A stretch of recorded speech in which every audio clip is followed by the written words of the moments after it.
We all love the sound of money, and a $1,500 sign-on bonus sounds even better. That's right, Bellisio Foods of Jackson is offering a $1,500 sign-on bonus to new employees.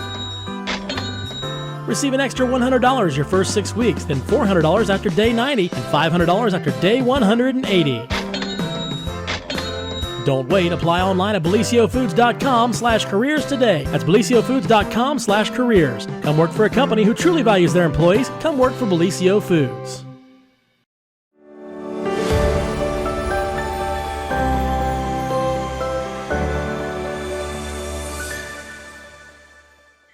Well, happy Tuesday, everyone, except for it feels like Monday, but it's really Tuesday.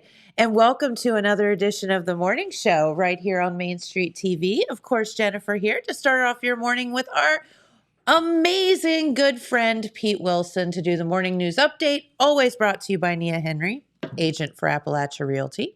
And you can give her a call if you have any real estate needs. All right. Well, very good. Are you all right, Pete? I know Memorial Day is a really long weekend for you. The rest of us get to swim and stuff, and you have to work 24/7. You know, we were talking off the air just before we went on, and it is a extremely busy weekend. But when you think about it, you know, unless there's some things happen that we don't plan for, and you know, sometimes there's the bad stuff. It's all good stuff that happened over the weekend. A lot of school-related stuff. Yes. Memorial Day. We have a big festival, of course, in Oak Hill. Lots of other activities kind of get worked in there because a lot of people are back in the county, maybe visiting or whatever. And with the kind of like the long weekend, the holiday on Monday, and the fact that it's kind of an unofficial kickoff to the summer, it's really kind of an upbeat situation all the way around. That's right. And you know, when you have a community, all local content paper like the Telegram, obviously, you know, there's a lot out there to get. And so that's what we're going to do today. His stack is much thicker than normal. I tell you what, scary because it's normally pretty thick. I really want to start off by commending the staff. They had to give up parts of their weekend to get all this done. And it was definitely a team effort covering everything. And, you know, also what a weekend also for our radio crew, JJ Hale and company. You know, we ran into them a lot of different places, dovetailing the assignments and so forth. And I think that was probably the busiest weekend that the radio crew has had in quite some time as they get out and press the flesh and take the radio broadcast out to the people. It's wonderful to see what they're all doing. It is. And, you know, we'll talk about that as well. Yeah. But it was, I mean, they were a lot of the same places that the news folks were. And sometimes we work together, and that's the way it ought to be. Right. Absolutely. Right. Exactly. Well, I tell you what, we have some regular news too, but basically we're going to focus on what happened over the weekend. And it was a lot. You knew that things were scheduled, but you didn't know everything exactly how it was going to happen and what happened. And that's what we'll try to catch you up on. On Friday, we had 2 graduations, of course, in Jackson County. The Jackson High School graduation on Friday evening, the Wellston High School graduation on Friday evening.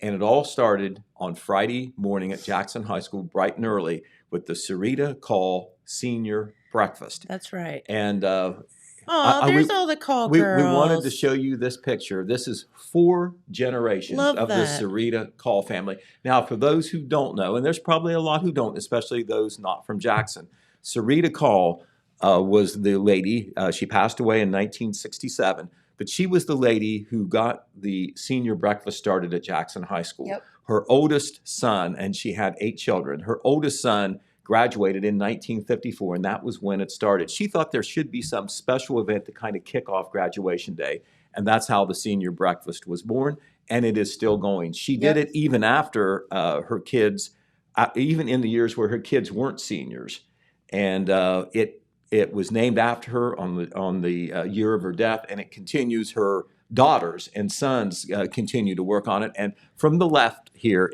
in this picture, we want to identify them. We have Mary Taylor, Mary Call Taylor. We have Katie Powers. We have her daughter Michaela Powers, and we have another great granddaughter of Sarita Call, and that great-great-granddaughter, and that would be Trinity Call. Okay. So Trinity, That's so cool. Trinity was graduating. Michaela was graduating.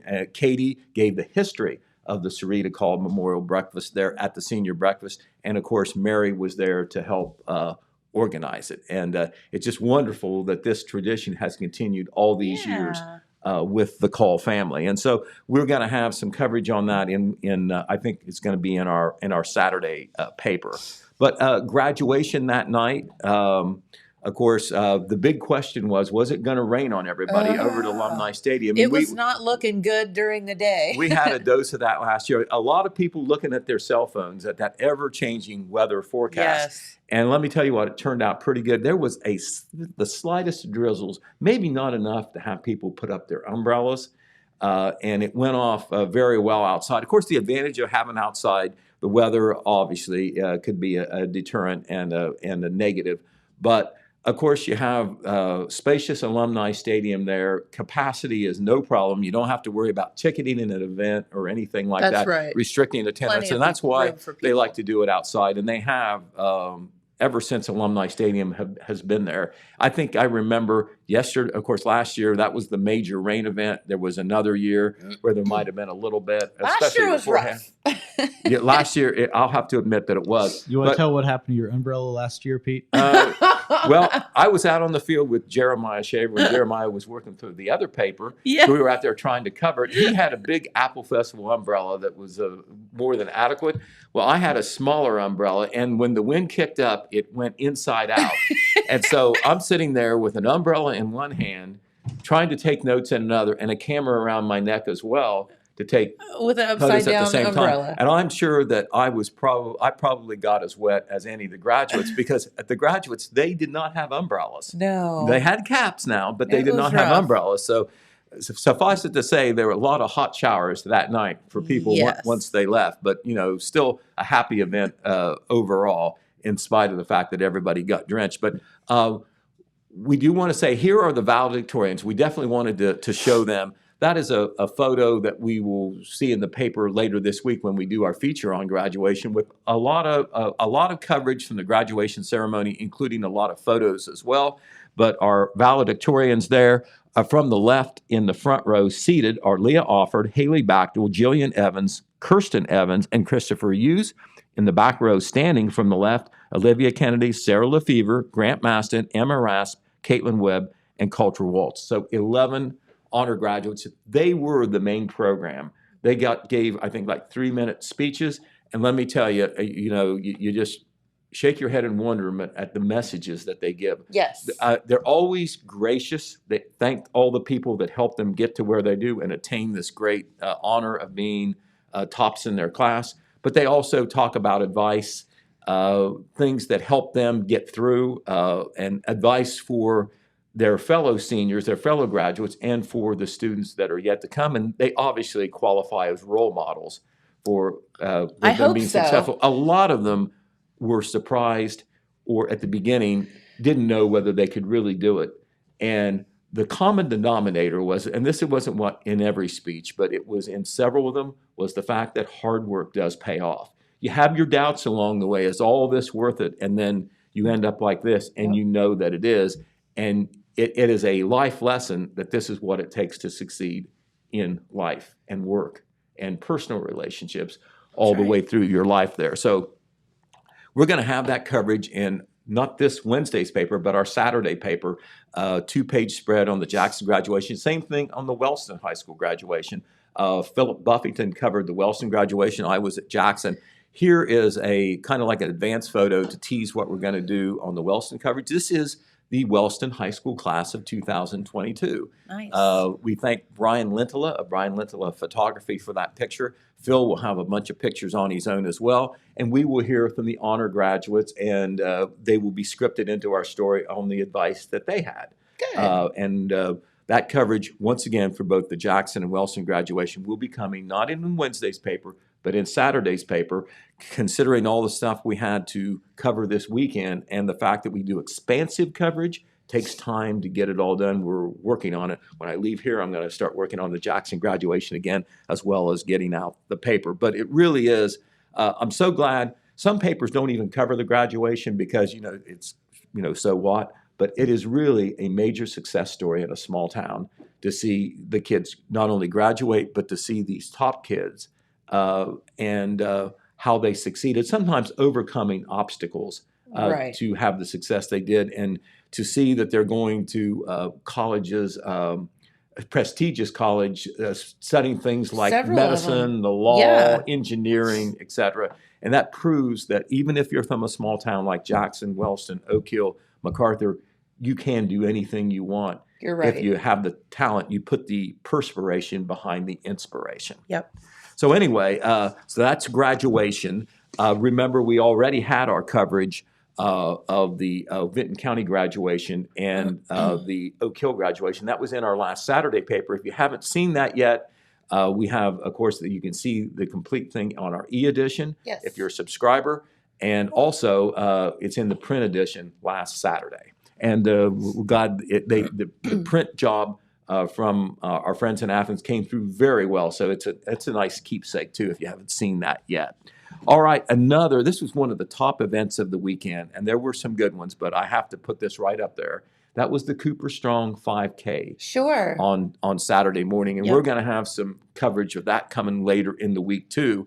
I thought that I might go take a couple pictures and move on, but this was a really special story. This is one of the photos that we're going to be running. This is the symbolic big check being passed by Butch Cooper. That is the father of the late Emily Jo Cooper, that's what this whole thing is about, the Cooper Strong 5K. Also in the picture in the middle was Mike Alford, who is a parent of Leah Alford, who, by the way, was one of the valedictorians. Yes. Also a great senior softball player who's going to be playing in college. He was kind of behind-the-scenes guy with the Diamond Club, which is the support club, raising money all along for a hitting barn that is going to be used by the softball program in future years. Construction is going to start probably in the next week or two, but this check is for $12,012.12, and there is a reason for that figure. Emily Jo Cooper, when she played at Jackson High School, wore number 12 That's so on her basketball and softball jersey. Of course, she went on to star at Marshall University. She did. The tragic story, and also in the picture is Alex Stevens. She is the first-year softball coach at Jackson High School. Very good. And so the great story here is, as tragic as it is that Emily, after she graduated from Marshall, was hired as the girls' softball coach. Shortly after that, was killed in a highway accident out on 35 before she could even coach a single game. But here's what she did. In her bedroom after her death, her parents, I presume, found a list of all the things she wanted to do with the softball program. And part of that was to build up the facilities. She felt they needed to be better. Sure. One of the things was having an indoor hitting barn. They have an outdoor hitting barn, but in the winter when you're trying to practice, and in the early spring and March before the games start, it can be pretty rugged out there. Yes, it can be. With no temperature control, no roof or whatever. And so several years ago, they started a fundraising drive to do a hitting barn. This year's Cooper Strong 5K, the funds from that, the people who registered to walk or run, and also other donations that were made, that $12,012.12 will put the hitting barn fund drive over the top. It's not everything they need to equip it, but to get it built, it will. Yes. And a number of sponsors stepped up to support this Cooper Strong 5K this year. The main sponsor was Brian Moore Construction. Brian Moore is he is the president of the Jackson City Board of Education, has his own construction company. He not only was the main sponsor of Cooper Strong 5K, but he told the people this, and he's a great Jackson High School alumnus. He said, if you get me the money, if you get the money for the materials and all like that, I will build it for free. And so Brian Moore Construction, I'm not sure exactly what that facility is going to cost or what the worth of that value would be. But obviously that's a major thing when you throw in the labor for free. Yes. And so that construction will be taking place this summer. It will start very soon. And the girls, the softball program will have an indoor hitting barn. Cooper Strong 5K had about 200 participants. Not everybody actually ran or walked. Some people just donated and they couldn't be there or whatever. That's amazing. But you had to be there to see it. Kalina Cooper Snyder, who is the aunt of the late Emily Cooper, she's the one that spearheads it. But the Cooper and Sexton family, big extended family, in Jackson. Very well respected. A lot of people jumped on to help this and build this all the way through. Kalina had a Cooper Strong 5K just 3 months after Emily was killed. I mean, she jumped on the horse immediately. Yes, she did. To honor the memory of her niece. And if Emily Jo Cooper was alive, you know, and it's tragic that she's not, she would be so proud of what is being done in her name. And so, you know, there were a few tears, but there were a lot of smiles there on Saturday. And this is a great story that we're going to tell for everybody who doesn't know it in a future edition of the paper. I hope maybe this weekend, if we can pause and get caught up on some other things. It's worth more than a token picture in the paper, I'll tell you. Yeah. It's a great community success story. People pulling together. In a small community doing the right thing. To make a good thing happen. But they also gave money to the girls' basketball program as well. Emily played volleyball, basketball, and softball when she was at Jackson High School. All right. Another thing that we want to talk about is the Oak Hill Festival of Flags. And it turned out to be a big success this weekend. I think we knew that the table was set from your interviews with Joyce McClurg and Chris Walls. Yes. And then, you know, one of the unknown variables, of course, is the weather. Well, it turned out to be really good. It was beautiful. You know, I think there might have been a little rain on Friday night, but I think the opening ceremonies, Red Thompson was there. He told me they came off pretty well. There is Joyce McClurg right there. And here, I believe, is one of the bands, maybe the Rock House Band, perhaps. That is, they sang. That's awesome. They sang on Friday night. There are a lot of free entertainment. That's the great things about these fairs and festivals. You're right. You know, most of the entertainment is free. It's just, you know, bring your lawn chair and, you know, enjoy yourself. But they had the opening ceremonies on Friday night. Martha Deddy was there to ring the bicentennial bell. Not sure if she had help, but it had to be rung 29 times. There she is. What a dear soul Martha Deddy is there on the right, ringing the bicentennial bell. In her 90s now, but still one of the outstanding civic service, community-oriented citizens in Oak Hill. And was an honor like that overdue for her? Because she's just always in the background supporting things. And there she was in the spotlight, ringing the bell, and then having a place of honor in the grand parade that was held on Sunday afternoon. But another thing that happened, of course, was the Festival of Flags royalty. Yes. New queens were crowned, and there were 4 level queens, age-level queens: the queen, the junior queen, the teen queen, and the little queen. And here are a picture of the queens. From the left, they are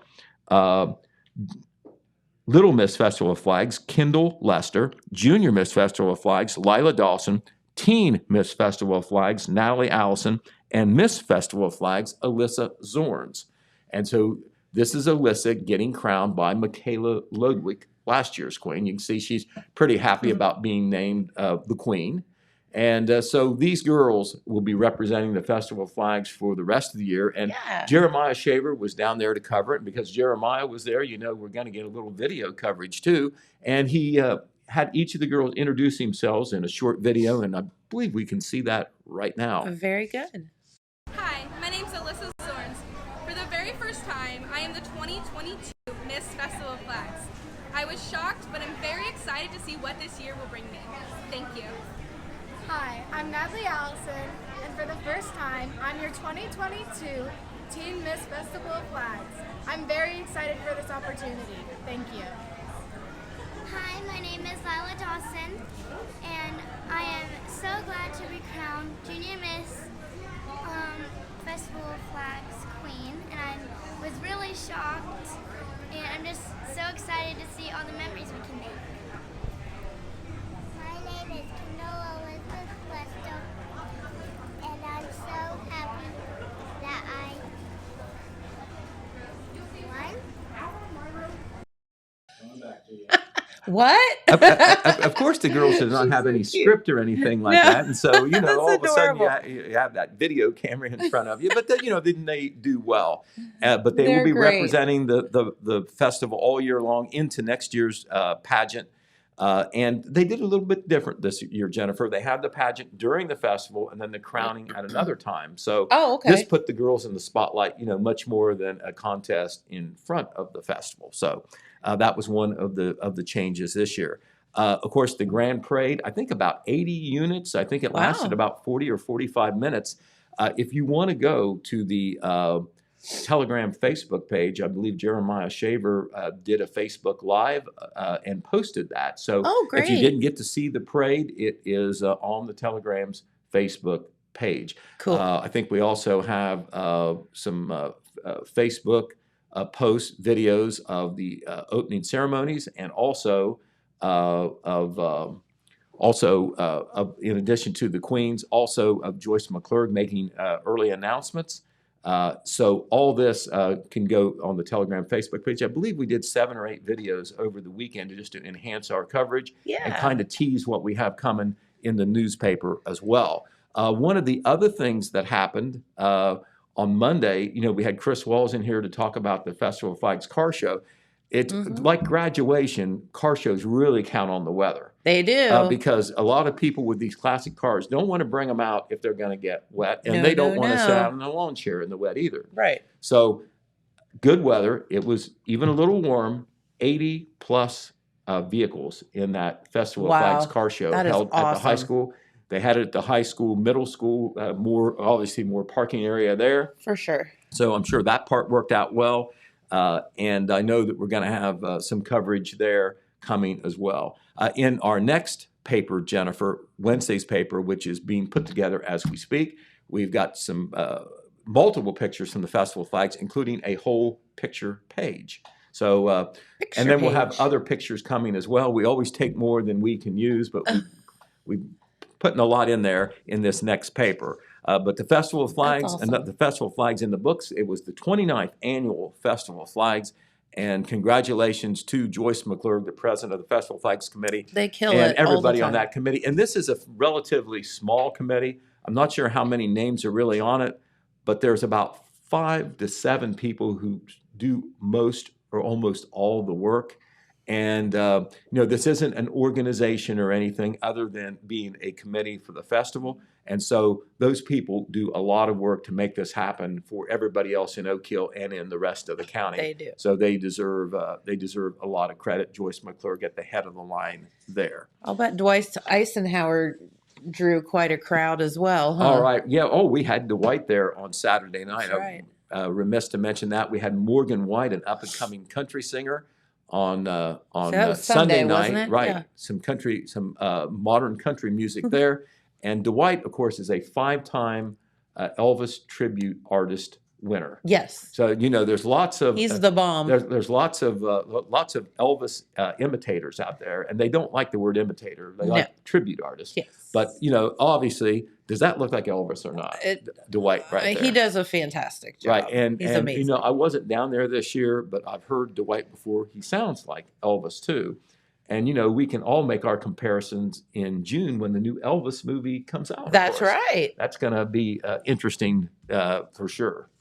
All right, so excellent Oak Hill Festival of Flags this year. There was one major alumni event, and they had it in Wellston this year. Jackson alumni canceled again because of COVID for the 3rd straight year. But the Wellston Alumni Association, including our president, John Pelletier, our former colleague here, he was kind of orchestrating things, such a doer out there in the community of Wellston. But some major announcements to celebrate there at the Wellston alumni. First of all, 1959 Wellston High School alumnus Ed Skeen was brought into the Wellston Wall of Achievement. He is a professor emeritus of history at the University of Memphis, was there 30 years there. He is now retired, of course, as he's in his 80s, but still alive and living in the Memphis area. He wasn't able to attend, but a relative was there to accept the award. That's like the Wellston Hall of Fame. Nice. That's like the Hall of Fame at many other schools, or the Hall of Honor at Jackson High School. This is the Wall of Achievement at Wellston High School.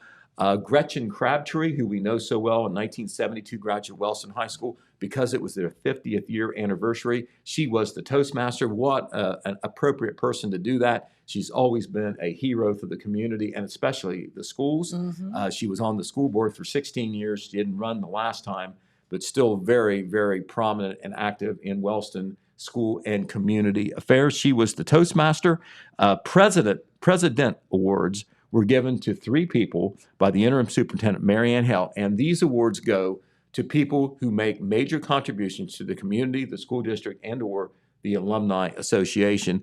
And since there wasn't alumni programs in Wellston the last 2 years, they did 2019, 2020, 2021, and 2022 all this year. Gotcha. Those winners were Phil Fain, his wife Betsy Fain, and John Darrow. Oh, all cool. prominent Wellston residents, and people in Wellston know their names. People across the county know their names because they are doers and achievers in their own right. And so they were the winners of the President Award. Todd Compton covered that for us, so we'll have a story on that in an upcoming edition. And if you go on the Telegram Facebook page, you know, if you're nostalgic about Wellston High School, you can hear the people singing the Wellston High School alma mater. Nice. That's all right. cool. So that's on our Facebook page as well. Okay, we're going to this since this happened over the weekend. We're going to switch from all these programs and special activities to sports because are we surprised? Olivia Kennedy is going to the state track meet again. What a weekend for her! No, we're not surprised. What a weekend for her! Here is Olivia Kennedy at the regional track meet at Chillicothe, and you can see the other runners are in her wake. She's a regional champion, and she was 2 to 3 seconds ahead of her closest competitor, which in the 400-meter dash is lot. That is a lot. I ran into Olivia right after her meet. We were in the same restaurant over in Chillicothe, and she was super excited, and it was just so nice to see her, and she's just so talented. Right, an outstanding, such a good kid. Right, an outstanding young lady. You know, maybe we can get her on TV as well. Said, no matter what happens. Goody, you can come back on TV. Well, she said, "Oh, that was fun." She is so articulate and enthusiastic and whatever. She was one of the valedictorians, if you recall, when I was going down the list before. She gave a great speech, and once again, she was one who talked about the hard work that it took to succeed. It didn't just come because of talent and whatever. You have to work your booty off to do it, and she has certainly done that in both track and in the classroom. Yep. As I said, she is one of the valedictorians, and she mentioned something. Her parents are Randy and Candace Kennedy. Candace, I'm not sure what her maiden name was, but she was a valedictorian in high school too. Nice. So the mother-daughter valedictorian. We talk about the mother-daughter queens. There was a mother-daughter valedictorian. But love that. Olivia will be going to the state track meet, and it will be her competition will be she ran it in 57.73 seconds, which is very fast for the 400-meter dash, of course, for the ladies. She was almost 3 seconds ahead of her nearest competitor, but her prelims for the 400-meter dash are 3 p.m. on Friday. She just missed being on the podium, as they say. She was kind of in the middle of the pack. Yep. And remember, these are the top 16 or 18 runners in the entire state of Ohio. And Todd Compton was looking at her times and said that she is a little bit above the middle of the pack in at least the times, if you compare the times. Yeah. It all comes down to that one race or one prelim on how you do versus the competition. Correct. But she has a chance to maybe get on the podium this year or better. You know that she will give it her all. She 100%. Won many events, but she chose to focus on just one for this state track meet, and that is the 400-meter dash. One of the hardest races in the world to run because you're literally sprinting an entire lap around the track. Well, I've had people vote. You don't jog it. You go flat out as fast as you can go. You can, and you wonder if you ever get to the end. Some people vote for the 400-meter dash. Some people vote for the 800-meter dash on being the toughest. Yeah. More so than the 100, which is when you have to be really fast, or the 3200, where you're running for a long time. Sure. So anyway, congratulations to Olivia. There were a bunch of other local runners and track members from our 4 high schools that competed in the regional track meet. They didn't quite make it to the state meet, but to make it to the regional meet is a big honor. All this will be covered on our sports page in Wednesday's paper as Todd Compton was on top of that. We'll have, of course, some photos of Olivia. Well, some of the ones you just saw there on TV. All right. One of the other highlights of the weekend, I'm just going to call it, along with the Cooper Strong 5K and all these other good things, was the Wellston's Field of Heroes. So cool. Look at that. that is a great picture that Jeremiah Shaver took. It's a simple picture, but how profound and telling is that? That is County Commissioner Paul Haller and U.S. Navy veteran, one of the best-known veterans, maybe the best-known veteran in Jackson County, a great advocate for veterans as well. There he is walking along the Field of Heroes there. They went from a little over 100 flags in its first year to 180 this year. Wow. They had an opening ceremony on Friday afternoon, and Jeremiah Shaver was there. And they had a closing ceremony on Monday at noon. I was there for that, and I was really touched with how well they did it and what great support they had. Because these people who supported it basically purchased a flag and a place on that Field of Heroes. That's right. You know, it was a little bit of money to do that. And they did it in the name of, it could be a veteran, it could be a deceased veteran, it could be a community person, it could be to veterans in general. They could do what, it could be to a first responder. It was up to them. They were sponsoring it. But most of them were veterans or deceased veterans. I'm going to have a little bit more to say about that, but I know that Jeremiah has a video from the opening ceremony on Friday. Yeah. And I think that the Field of Heroes may still be on display. They were still debating on whether to keep it up a while longer. They normally take it down on Memorial Day after the closing ceremony. But Dorothy Riepenhoff, who was kind of the spearhead for the Wellston Rotary Club on this, she said there was sentiment to keep it up a while longer. So I don't know whether it's still there or not. But it was there at least through Monday, and it still may be there. If you haven't seen it, and you happen to be going through Wellston anyway, at the old Wellston High School football field, everybody knows where that is. Not the Wellston High School football field, the old Wellston High School lot, not too far from the current football field. Big empty lot, that's where the Field of Heroes are, and there's room for many more flags if they expand, and they probably will. I want to know who was in charge of getting those lines so straight. That was pretty good. Whew. Well, the Wellston Rotary Club, with a lot of community support, not only from Wellston, but really from around the county as well, made that happen. Some businesses stepped up to help with that. There were some major sponsors in addition to the people who purchased the spots for the flag. But anyway, I believe James has a video queued up here that Jeremiah took for us, and that will give us that will give you a real sense of what this Field of Heroes was all about.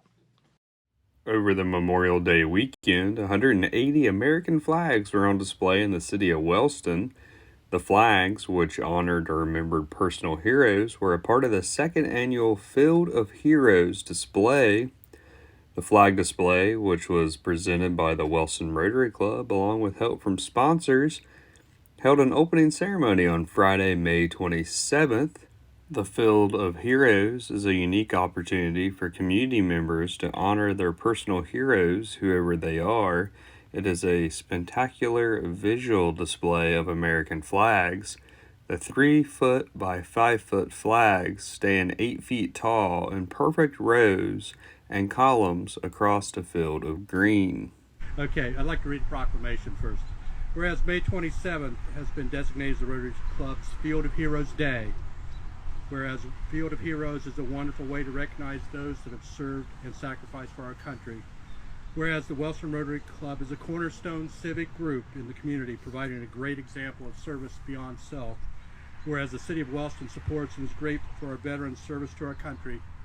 Whereas the Rotary Club Field of Heroes is an event for the community to show their appreciation for the service and sacrifice of all veterans. Now therefore be it resolved, the City of Wellston shall observe May 27, 2022 as our celebration of the Rotary Club Field of Heroes. Additional comments I'd like to make is about the price of freedom. There's an old saying that freedom is not free, and what you see behind me is a demonstration of that. Every man and woman represented behind us made a sacrifice so that we could all stand here, and we should all be grateful. For some, they paid the ultimate price by giving their lives. Memorial Day is a tribute to those who died serving and died for our country. Every picnic, every parade, every family gathering, everything you do this Memorial Weekend is due to the folks behind me. Well, Dorothy tells me we're going to sing a few songs, and what Dorothy says is what we do, right? But before we do that, I do want to thank you all for being here, and I want to thank President of the Rotary for having the Jackson County Commission today. Commissioner Haller and myself are grateful to be with you. I know that he's going to be speaking later on Monday at the formal ceremony, but we're just glad to be here, and this is a wonderful addition to the county. There's nothing else like this in Jackson County, and so we appreciate the Rotary putting this together and all those that have sponsored in honor of those loved ones. Okay, we're going to sing. There's a lot of flags behind me here today, so we're going to sing You're a Grand Old Flag. This is something upbeat and peppy, so act like you're having a good time. The rain stopped, and so we got something to be excited about. You're a grand old flag. You're a grand old flag, you're a high-flying flag, and forever in peace may you wave. You're the emblem of the land I love, the home of the free and the brave. Every heart beats true for the red, white, and blue, where there's never a boast or brag. But should all acquaintance be forgot, keep your eye on the grand old flag. You're a grand old flag, you're a high-flying flag, and forever in peace may you wave. You're the emblem of the land I love, the home of the free and the brave. Every heart beats true for the red, white, and blue, where there's never a boast or brag. But should all acquaintance be forgot, keep your eye on the grand old flag. All right, we're going to sing the... And now the American Legion Post 371 will honor our flags with the 21 gun salute, followed by taps by Hadley Fane.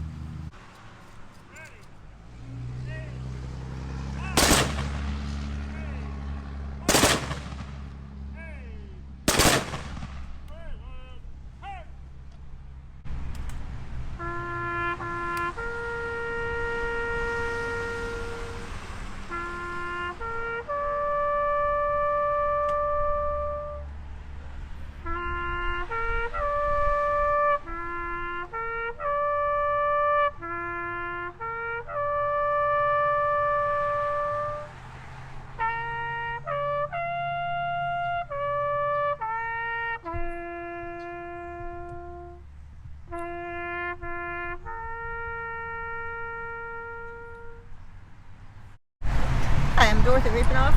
I'm talking about the Field of Heroes that we've decided to start last year. I saw one in Westerville, and so I brought this information to the Rotary Club, and they decided to go with it. And so last year was our first year. We sold 100 flags, and it's for anybody that you want to honor as a hero. And it could be any veteran, or it could be a teacher, or parent, grandparents, whatever, anybody that you consider your hero. So we'd like to have as many as possible. So we have about 180 flags this year, and hopefully it's going to grow each year. For purple mountain majesties above the fruited plain. The majority of the 180 American flags on display here at the Field of Heroes here in the city of Wellston have a marker on it that indicates a hero to someone here in this community. The display also had a closing ceremony on Monday, May 30th. There was music provided by the Wellston High School Marching Band and Choir. Jackson County Commissioner Paul Howler spoke during the ceremony and read the names of those who have passed in the line of duty. Wow, that was wasn't that impressive? And great job by Jeremiah putting that together. Thanks, Jeremiah. Yeah, it gave you a real flavor of what was going on in the visuals there of the flags waving in the breeze. You know, that's should strike your heart if you're an American. It does. But anyway, I was at the closing ceremony yesterday, and we'll have actually follow-up coverage from that. We'll have coverage of the opening ceremony, which you just saw there in the video, in our Wednesday paper, tomorrow's paper. But at the closing ceremony, the way it turned out, Jennifer, they had, of course, a speech by Paul Howler, brief speech by Paul Howler, but they also had the Wellston High School Band, but actually the singers this time was the D.M. Davis choirs from Jackson, or Jackson-based, the women's choir and the men's choir and the mixed choir. They did several numbers, so it turned into kind of like a county-wide thing, not just a Wellston thing. Yeah. And also at the end, and this was very impressive, I thought, they had Wellston Rotarians and other volunteers read the names of everybody who was honored there with a flag. And of course, many of them happened to be deceased veterans. And so they had their name read aloud. And Ryan Stroud, on behalf of the Rotary Club, was there with the Rotary bell. And every time there was a deceased veteran's name read, they rang the bell. Aww. So very, very nice ceremony. I so impressed. And I told the Wellston Rotarians, Dorothy and others, just how great that was. Aside from the fact that, it did serve as a fundraiser, it was just a great Memorial Day tribute. And it is. The fact that it grew from 100 flags to approximately 180 shows that the community is really buying into. What do you want to bet about next year? Well, like I told you, it looked like to me there's room for at least a third more flags. I'd say it's going to fill up quick. Right, exactly.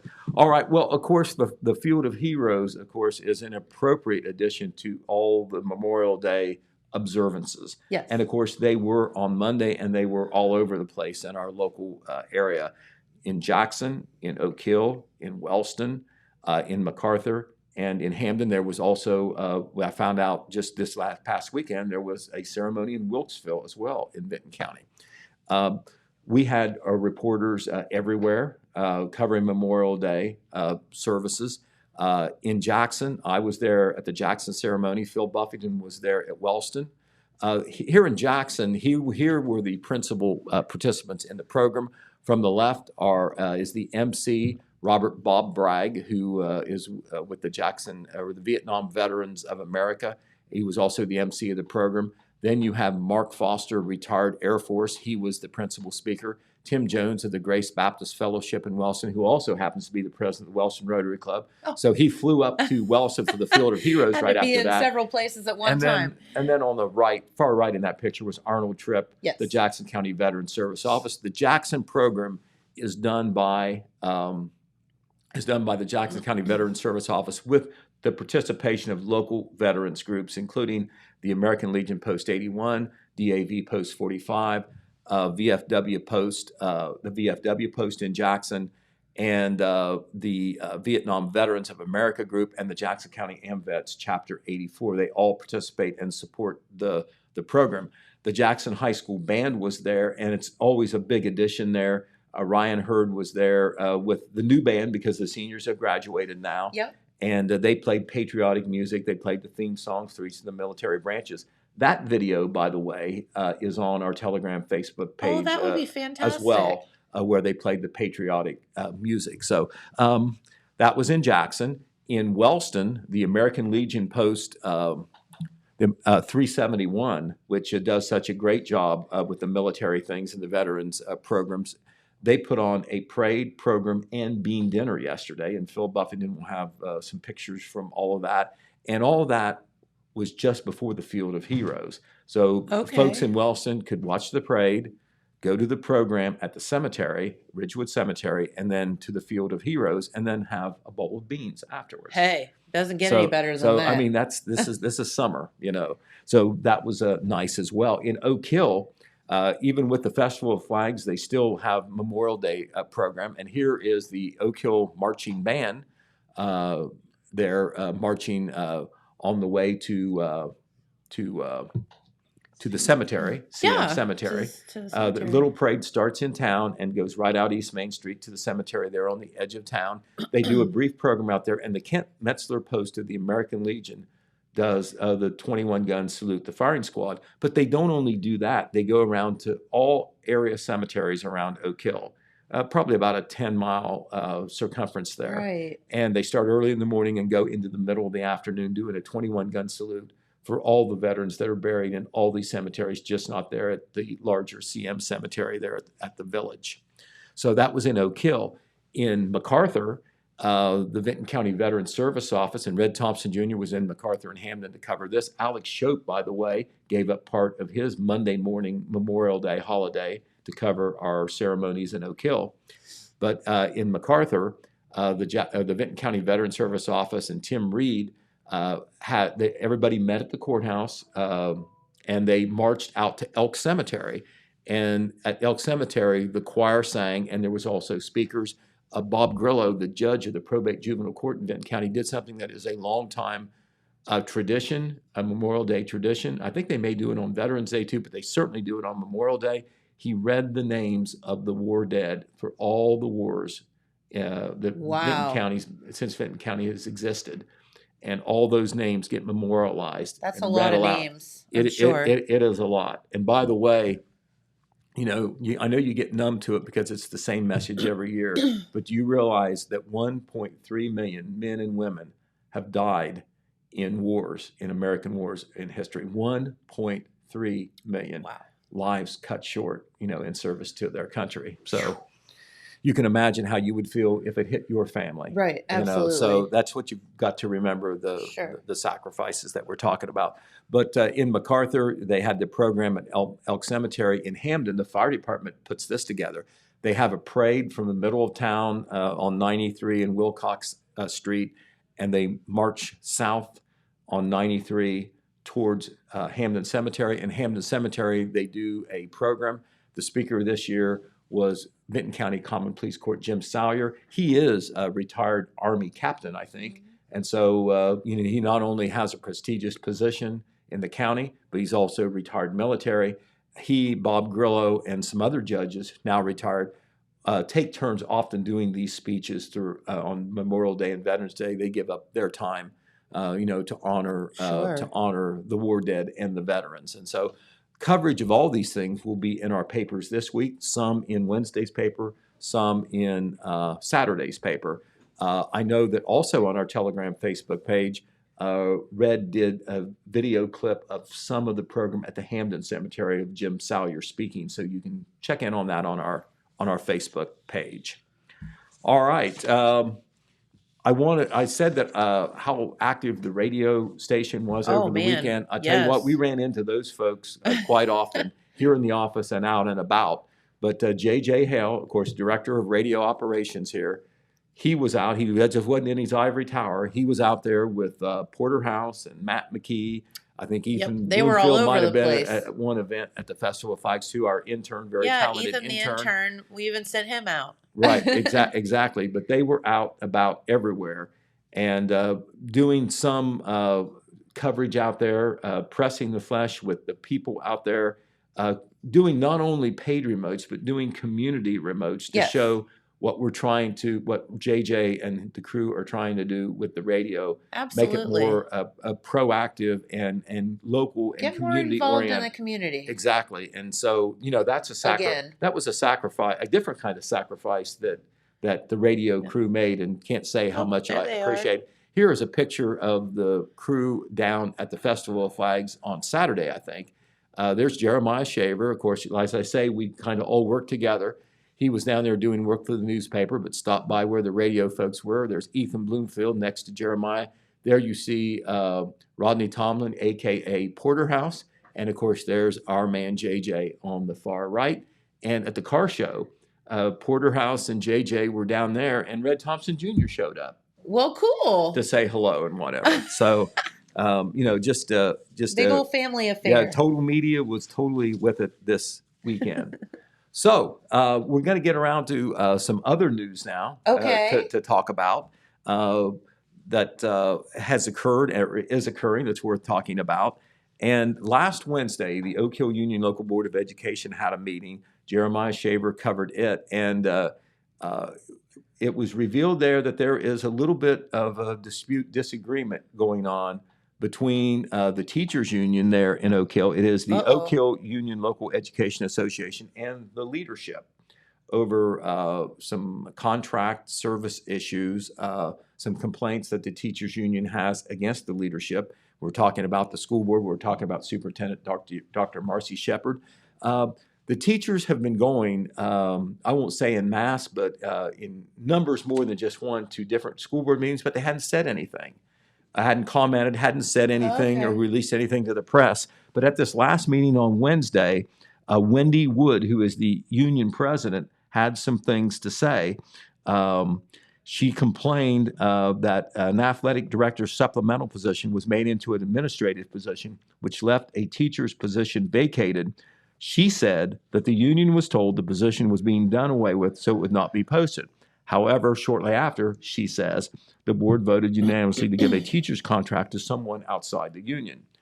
The union also objected to the hiring of a football coach who was not in the union when there was a union person who wanted the football job. This does come up sometimes when a person who is already in the union is not offered a supplemental position and someone outside it is. Now, it does happen. Right. And, a lot of times there's agreements it's not supposed to, and the union sometimes looks the other way or says, okay, it's okay this time. But in this case, the union did not think that it was okay. And so they have complained about that as well. They said this was a violation of the ORC, which our union had to take action against. We were not wrong in our claim, which is why this person has since resigned. She was referring to the football coach Vandemark, who was hired to replace Paul Carver, who had resigned after the last football season. Mr. Vandemark was hired early this year. He has resigned without coaching a game. He actually came, met the players, and he resigned.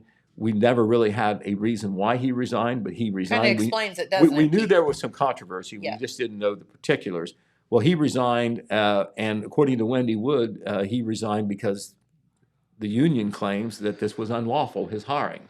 So since then, at Wednesday's meeting, the Oak Hill Union Local Board of Education voted to hire Taylor Kratzenberg as the new football coach. He is a young man from Ironton who I believe this is his first head coaching football job. I don't know whether he's going to be a teacher or not. We're going to be doing an interview with him. That's coming for all the sports fans and like that. But he was hired, so we'll see what happens. Now, we did reach out after the meeting, Jeremiah did, to Dr. Shepard and to the president of the Oak Hill Union Local Board of Education, Aaron Michael, because they did not immediately comment or respond at the meeting to some of the claims that were made by the union president about wrongs that they feel were committed. They did not respond with any comment on their own. Okay. So, we're trying to cover all sides of this, but to this point, though, the so-called leadership of the district did not respond to these claims made by the union president on behalf of the entire union. So that's going to bear watching as well down in Oak Hill. And remember, of course, as we go to the north end of our coverage area in Vinton County, there's issues about the teacher's contract there, contract up in the middle of the summer there. And we understand that the parties there, the union representing the Vinton County teachers and the school board and administration, are far apart on money issues there. Okay. So, we'll be watching that very carefully. The Vinton County Local Board of Education will meet on Wednesday in special session, and they're going to talk about or approve a school calendar. And one of the issues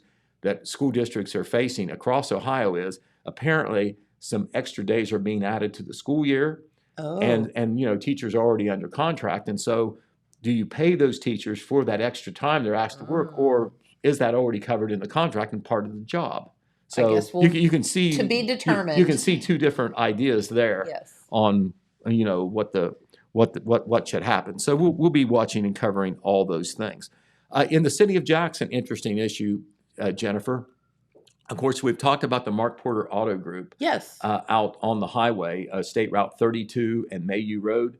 A big dealership out there. Of course, they acquired the Call Auto Sales Chrysler Dodge Ram dealership a couple of years ago.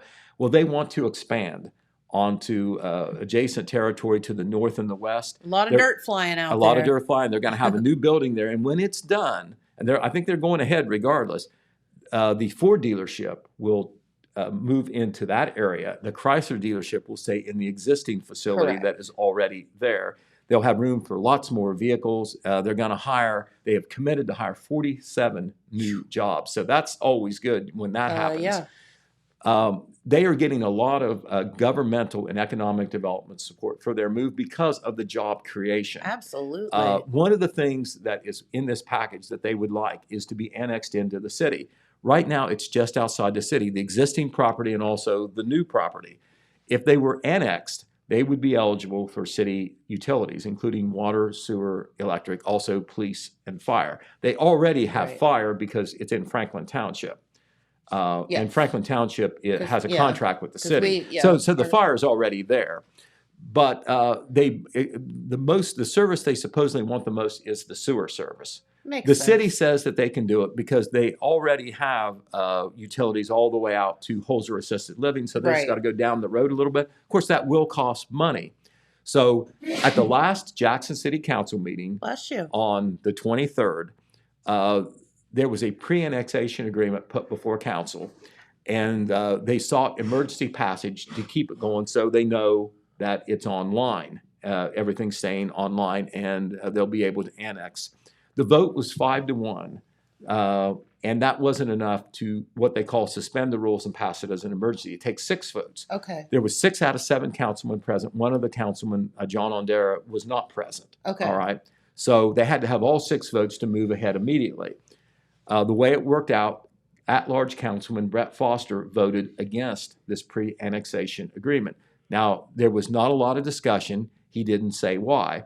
Okay. I contacted him later to see if he wanted to explain, and he chose not to do that. Okay. Now, it's probably going to pass at the next meeting because John Ondera will be back. If all 7 council members are there, they will have their 6 votes. So I'm not suggesting that this annexation agreement is not going to be approved, but it was not fast-tracked as a result of the vote at the last meeting. Right. Now, what the city will do, they're making a commitment not only to approve the annexation and take in this new territory, but they're going to extend the water and sewer lines, which will be some expense involved in there. Now, Randy Evans, the mayor, is a proponent of the annexation, not only because of the 47 jobs and to support business, but of course they will have utility revenue coming in. And income tax. And that's the biggie, the income tax, because right now, that's pretty big business out there. And unless those folks who are employees there live in the city of Jackson, they're not paying city income tax right now. Correct. You pay city income tax 2 ways, as a resident of the city or if you work in the city. Yep. And so it will affect not only the existing employees who don't live in the city of Jackson, but will affect all the new employees, unless they already live in the city of Jackson, because they'd already be paying. Sure. And of course, there's many more people in the county and surrounding areas than there are in Jackson. And one of the great things about the income tax, according to city officials, is that a lot of people who don't live in the city pay that freight. Yeah. So, you have a lot of money coming in for infrastructure projects, 100%. Street paving projects, and it's not even just city residents that are paying for it. Mm-hmm. So anyway, this is a story that will be detailed in our Wednesday paper, the Porter Ford annexation. There's an economic development package that we've previously reported on through the county.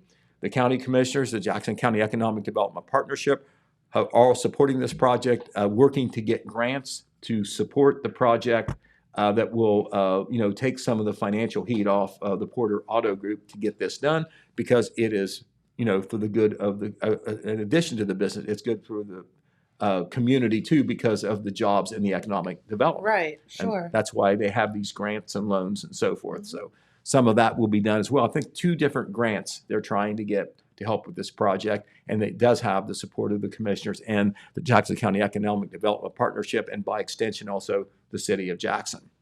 All right, tomorrow, Jennifer, tomorrow's Wednesday, right? The summer manufacturing camp will start.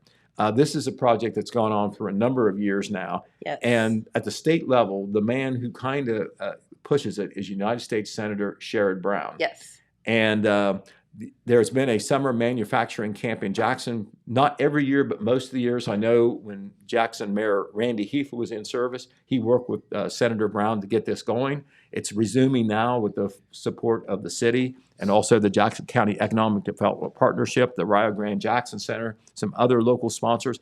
But what this does, this exposes some local students who are still in school to the manufacturing facilities that are in town. Cool. They do tours. Yes. They see firsthand what is done here. And Jackson County has some big manufacturing plants. I know we're a little county, but we, our industrial manufacturing base is kind of big. We've got Bellisio, General Mills, Speyside, Osco, and more. And it's good for the manufacturing places because they get exposed to some of these brighter students who may one day want to work there. Correct. It's you don't have to leave everybody. Jackson necessarily to get a nice job Correct. in manufacturing or engineering or whatever. Yep. There are jobs like this, management jobs, HR jobs that are available at these places. And sometimes, you take for granted Belissio's here, General Mills is there, and you don't realize there are employment opportunities. Yep. So anyway, that's what true. the manufacturing camp is all about. And it starts tomorrow and will go through the week. It's called the Summer Manufacturing Camp. Also, I believe that maybe kind of covers this, and we've hit the 10 o'clock hour. I think we have one other video we can show. Do you want to do that, James, on the Wellston High? Yeah. Yeah, The we Wellston can High School end Arts on that Festival if you want, Pete. was about a week and a half ago, but Jeremiah was there. He had so much to do, took him a while to put this together, but they're always great productions. And this is a video from the Wellston High School Arts Festival. Can't wait. Jacob Dawkins, of course, the art teacher over there, and he's the one that, along with the students in the art club, has done these beautiful murals that are in Wellston. So here Right. you are, the Wellston High School Arts Festival. Very good. The Wellston High School Art Festival brought together art, literature, and some historical figures during this year's event. The Art Festival was held over the course of 2 days back on May 16th and 17th in the Wellston High School Gymnasium. My name is Jacob Dawkins. I'm the high school art teacher at Wellston High School. We currently have several classes, works of art on display, and they range from paintings, drawings, mixed media, and sculpture, all of which has been judged in those categories. Most of the work is independent work. A lot of it is from my senior studio students who are hoping to go to college for artwork, and they have a whole presentation set up in their own section. So it's been pretty rewarding to see everything to come together. Out of all the artwork that was on display at this year's art festival, only one piece of art could be named Best of Show. Hi, I'm Sullivan Potter. I'm a senior here at Wellston High School. This year's 2022 High School Art Show, I have the pleasure of being the best of show with my piece here, This Too Shall Pass. I'd like to talk a little bit about the piece. I chose to do this in colored pencil. When I originally did this piece, it was a very difficult time in my life. A lot of my artwork tends to circle around the more natural aspects of things. I do a lot of mountains, trees, leaves, birds. So in this instance, in my difficult times, I thought to myself, difficult times are kind of like a long autumn and winter, but they will pass, which is where I got the title, This Too Shall Pass. So this was a lot of fun drawing. It took about, I'd say, around 14 hours to complete. The background was really tough, I'd say, but it was definitely fun. Thank you. Also at the Wellston High School Art Festival, literature was on display, and out of all the poetry works, one was named Best of Show. Hi, my name is Devin McNeil. I am an 11th grader of Wellston High School, and I won Best of Show for literature. So my poem is about the self-doubt that one person can experience, and I did this through writing 2 poems in one that try to talk to each other. Sort of a yourself as your ego and the little voice in your head that's kind of bringing you down. And try to really get that theme of you are your own worst enemy. As for my inspiration, I got it from a small YouTube series that did something similar with the talking to one another. And I really enjoyed that idea, but I haven't really seen it in poetry, so I thought it would be a cool thing to try and experiment with. In addition to all the artwork in many forms, the festival featured the band, choir, open mic, and a talent show.